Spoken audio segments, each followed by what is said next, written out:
The Lord be with you. And with your spirit. A reading from the Holy Gospel according to St. Luke. Glory to you, O Lord. Jesus said to his disciples, I tell you, make friends for yourselves with this honest wealth, so that when it fails, you will be welcomed into eternal dwellings. The person who is trustworthy in very small matters is also trustworthy in great ones. And the person who is dishonest in very small matters is also dishonest in great ones. If therefore you are not trustworthy with dishonest wealth, who will trust you with true wealth? If you are not trustworthy with what belongs to another, who will give you what is yours? No servant can serve two masters. He will either hate one and love the other, or be devoted to one and despise the other. You cannot serve God and Mammon. The Pharisees, who loved money, heard all these things and sneered at him.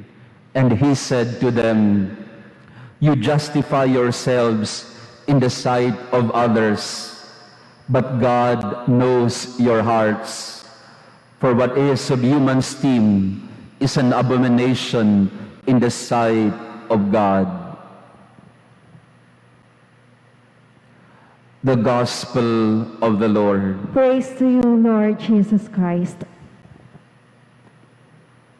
Magandang umaga sa inyong lahat, mga kapatid, at salamat po sa inyong pagdalo sa ating pagdiriwang sa umagang ito, first Saturday, pagbibigay natin din ng parangal sa kalinis-linisang puso ng mahal na Inang Maria.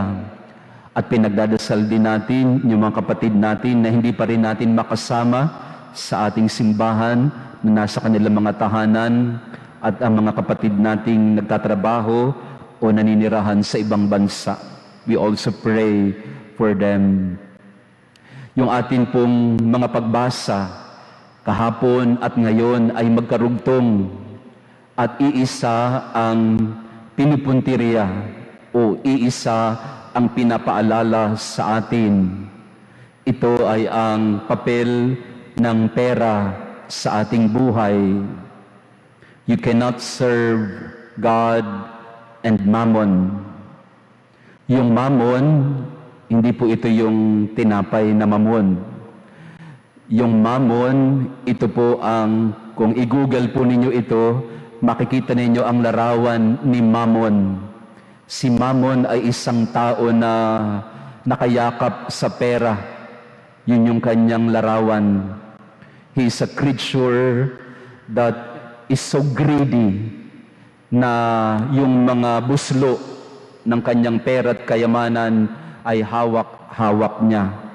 At yung kanyang mga mata ay nanlilisik sapagkat lagi siyang nagmamatyag kung sino ang gustong magnakaw ng kanyang salapi. The figure of Mammon is the figure of a very sad person.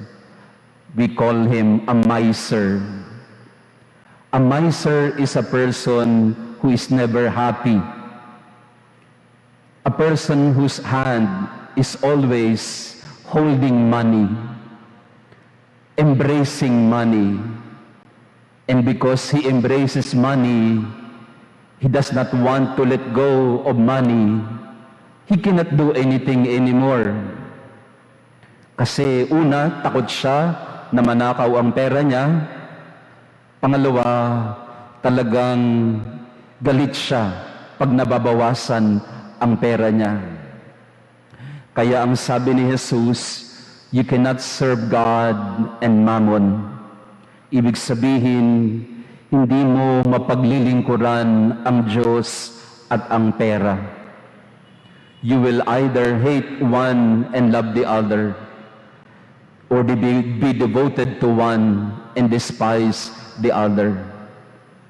Sa panahong ito ng pandemya, na may problema tayo sa pananalapi, sa pang-ekonomiyang buhay natin, na mga nawalan ng trabaho, hirap at naghihikahos, paano pagdudugtungin ang mga pangangailangan, paano masusustentuhan at masusuportahan ang mga pangangailangan ng ating pamilya. It's rather ironic and strange to talk about money, because money is basically our problem today. Aside from health, money comes second to health. At nakakarinig tayo ng mga kwento na talagang dahil sa pagkapit sa patalim, mga taong nakagagawa ng mali para lamang kumita o para lamang magkaroon ng salapi. Money is not the problem. The covetous heart of the person is the problem. Hindi po problema ang pera. Ang problema ay ang tao na mapaghangad sa pera, na para bagang itinataya niya ang lahat sa pera sapagkat para sa kanya ito ang Diyos. Ito ang solusyon at susi sa kanyang mga pangangailangan sa buhay. Hindi po natin sinasabi at hindi sinasabi ni Jesus na hindi mo kailangan ng pera. Of course, it helps. And it is essential to have money. But if you make it an idol, if you make it a God whom you worship, if your greed becomes so dominant in your heart, then you will have a bigger problem. Not just money, but your attitude towards money. Nakalulungkot dito sa Pilipinas, alam naman natin ang kalakaran, 700 billion every year lost to corruption. 20% of our budget goes to pickpockets in government. Just imagine that. 700 billion, 20% a year. Galing po ito sa report ng Ombudsman. We are number 1 in terms of corruption. Ninanakaw. Tinatanong natin ang ating mga sarili, pera ng bayan yan, bakit mo nanakawin? Siyempre, isa lang ang dahilan, pagkaganid sa kayamanan. Sa isang departamento, wala namang magsusuplong, wala namang magiging whistleblower, kasi lahat naman nakikinabang. Alam na alam natin ang SOP, mula sa 10% hanggang 50%, isang proyekto na nagkakahalaga ng siguro'y 5 milyon, ang tunay na budget ay 2 milyon lang. Yung 3 milyon, pinaghati-hatian na ng ganid sa pera. That's in government. We are aware of that. And it's a sickness that we haven't solved even to this day.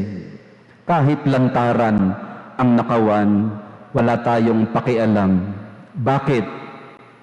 Kasi kagaya nila, ganun din tayo. Pagdating ng eleksyon, pagdating ng gabi, bago ang eleksyon, at bumaha na ang pera, nabibili na tayong lahat. So do not accuse government people of being corrupt, because we ourselves begin the process of corruption by electing people who are getting money from our money. Magnanakaw. Pero tayo din mismo nasisilaw sa salapi. Mammon. You cannot serve God and mammon.